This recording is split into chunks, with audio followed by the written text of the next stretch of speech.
Toronto Raptors took care of business against the Golden State Warriors, defeating them 131-128 in overtime victory, which is a huge win. Now, everybody, the next day, it's just a potential NBA Finals matchup. And it is a potential NBA Finals matchup. But is this the potential NBA Final matchup that you want to see? And right now, I'm telling you, no, this is not the NBA Finals matchup that you want to see. Nor should we see. Honestly speaking, this is more of a issue of an individual matchup that you want to see versus an NBA Finals matchup that you want to see. And I'm going to break down the difference between the two for you guys so you can clearly understand what I'm saying. Kevin Durant versus Kawhi Leonard is an individual matchup you will pay to see. You want to see it day in and day out. I mean, Kevin Durant had 51 points. He went 18 for 31 from the field, 4 for 7 from 3. Shot over 50% from both field goal percentage and three-point percentage. Then you got somebody like Kawhi Leonard, 14 for 24, 37 points, 8 rebounds, pardon me, he had 8 rebounds. He shot 50% from the field, over 50% from the 3 for 6 from 3. When you're talking about Kevin Durant versus Kawhi Leonard, you're looking at ultimate offense versus ultimate defense. Kevin Durant guards Kawhi Leonard guards Kevin Durant right back. This is not like the NBA Finals, the past 3-4 finals we've seen where LeBron's not guarding the best player.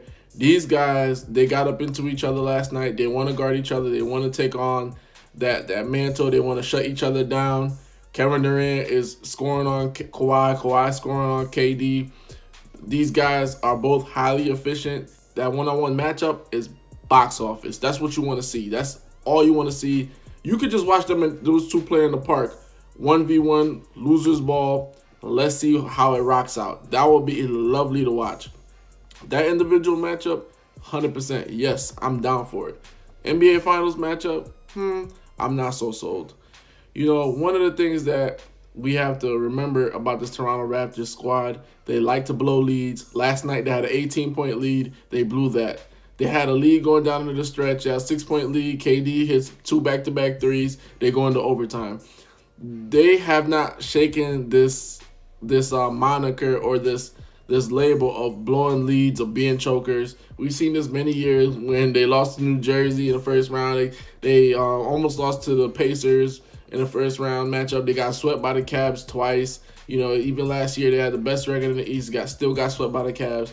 Makes absolutely no sense. So they still haven't shaken that moniker. So even with Kawhi Leonard being there, that doesn't mean that we're just gonna forget how they choke all the time. Because if they are able to get to the finals, what's the biggest stage, the most pressure, the most everything could go wrong? The finals. And guess what? That's where the choking will actually absolutely render its ugly head. Another thing we got to remember about last night's matchup, which is why we don't want to see this in NBA Finals as a potential matchup, Stephen Curry and Draymond Green did not play. Right then and there, you're leaving. Steph could score 25 to 30 points. Draymond gives you basically 8, and 8. He's 8 points, 8 assists, 8 rebounds, or 7, 7, and 7. Like Draymond Green, Swiss Army knife. He gives you a bunch of like great plays, defensive plays, great rebounding. If Stephen Curry and Draymond Green played last night, we're looking at a different kind of outcome. It's not going to be as such a close game as it was, unless Steph is just off and how Klay was off last night, whatever. Because Klay went 9 for 20, but those two guys played. We're talking about a totally different ball game. Stephen Curry is head and shoulders better than Kyle Lowry. Kyle had 10 points, 12 assists. But you're looking at something like Steph could get you 25 points, 8 assists, a couple rebounds. I mean, that's a different ball game right there. You know what I'm saying? Draymond Green, he is better to me, in my opinion, than a Serge Ibaka in terms of playmaking, distributing, things of that nature. When you look at these two teams, if both healthy, the Raptors just don't have enough playmakers. We don't want to see a team with a lack of playmakers play in the NBA Finals. It's sort of like watching LeBron go back to the finals again. When you look at last night, the reason they blew the 18-point lead, every single time Kawhi Leonard sat down, the team started turning the ball over, making bad decisions, playing poorly, and that's what let Golden State get back into the game. So if Kawhi Leonard is your main playmaker, and of course we know Kyle Lowry has improved playmaking, but he's not the playmaker of, say, a Kevin Durant, a Steph Curry type. If you're up battling that hill, why would you want to face off against that matchup? And another thing that I want to highlight about last night's game that reinforces the fact that we don't want to see this as an NBA Finals matchup is if you looked at the Golden State Warriors starters, everybody was in the negative. Besides Clay and Durant, nobody scored double digits in the starting lineup. When you look at the starting lineup for the Raptors, they were all basically positive. And they only won by 3.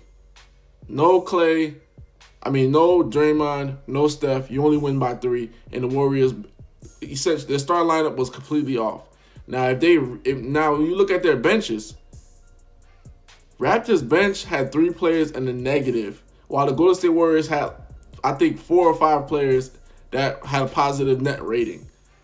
So what happens if we plug and play the normal squad of the Warriors, and they all have a positive rating, or most of them have a positive rating in the starting lineup?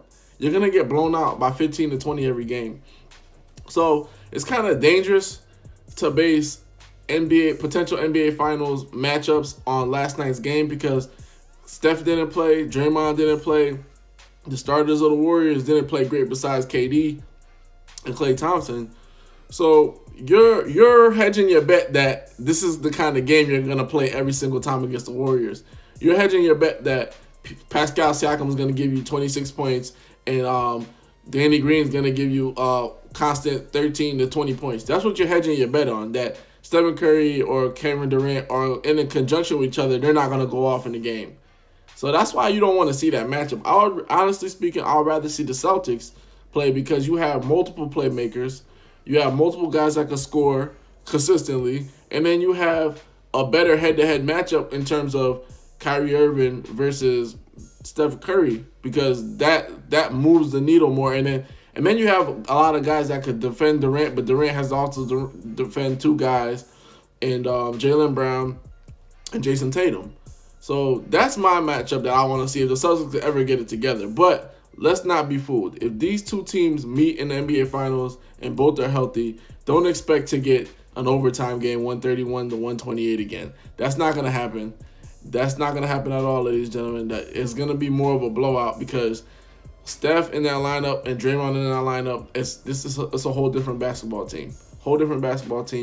And the Raptors, while they still have a great record, and you still got to respect them, first in the East, 19-4, you got to understand they still have a lot of demons to shake, and they just don't have enough. Hoops Junction, where hoops meets hoopla. Like, comment, and subscribe.